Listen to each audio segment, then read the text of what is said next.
Similarly to Hodir, Thorim's hard mode is a race against time. To attempt it, the Gauntlet group must force Thorim down before 90 seconds have passed since they started the fight, by killing all adds in the arena and clicking on the lever. That timer will be indicated by the NPC Sif, Thorim's waifu, which, like all waifus, aren't real, yelling, "These pathetic mortals are," and disappearing. If the Gauntlet group beats the timer, keep in mind that timer is checked when Thorim is pulled, possibly leaving less time for the Gauntlet group to jump down into the arena before taunting him. Then Sif joins the fight, casting lots of highly disruptive frost spells. Thorim will also have more health and deal more damage with all abilities compared to normal mode. It is assumed you know everything about normal mode before proceeding below. Full mechanics rundown arena group and Gauntlet group will face the exact same mechanics as normal mode, till Thorim jumps down at least.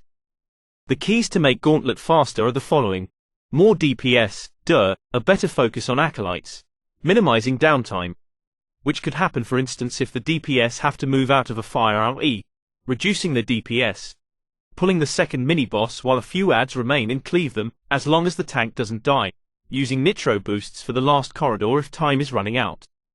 Thorim fights the same as normal mode, in spite of being more damage. Sif herself involves the following mechanics: a blizzard that will spread around the outer ring of the room, picture incoming. Realistically, that means the raid will learn to deal with the fight while not positioning in the area where blizzard will be spreading.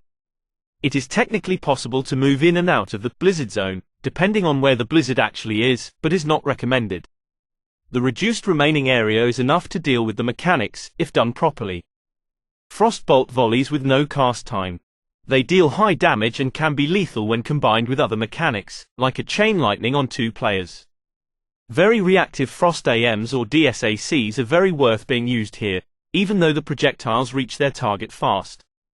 DBM has a cooldown on volley, but it seems inconsistent. Frostbolt on random targets.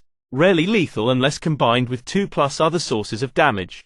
Frost Novas, dealing moderate damage and rooting the targets, will require quick dispels in order for the players to be able to move out of the other mechanics of the fight, mostly lightning charge. Sif regularly teleports around the room, so she will nova different players in different places. The reduced space to maneuver in the arena means the raid will need to be positioned in very tight, pinpointed, accurate small groups of assigned people that will not cause chain lightnings even when moving sideways from lightning charges. Fortunately, there is one safe spot that will not be hit by any lightning charges, ever. That is in the direction of the staircase that leads to the Gauntlet event. It will usually be reserved to H-Pals and or a Shadow Priest that mind controls a leftover Warbringer from Phase 1 arena. When moving out to avoid lightning charges, it is important to not mess the positioning further. Stacking with the wrong group on your side is better than causing a chain lightning between all melees, for instance, and to return to your spot once the danger is gone. Essentials: Tank's Gauntlet. Be fast, but not at the expense of your safety. Make sure honor guards are faced away. Make sure Thorim is nicely positioned in the middle of the arena. Be fast with the tank swaps, but make sure you prepare your defensive short CDs, Holy Shield, before taunting, as you may very well take lots of slaps before the healers can properly switch to you, especially Beacons of Light. Save def CDs for the later parts of the fight. Essentials: Healers. Respect your assigned positioning and heal everything you can reach. Do not worry about those out of your range. Dispels on the Frost Nova are always good but should be handled by a Disc Priest. They're only necessary if they hamper movement that is necessary for the mechanics. Essentials: DPS. Respect your assigned positioning. Move out of danger wisely to not create chains with more than one other group.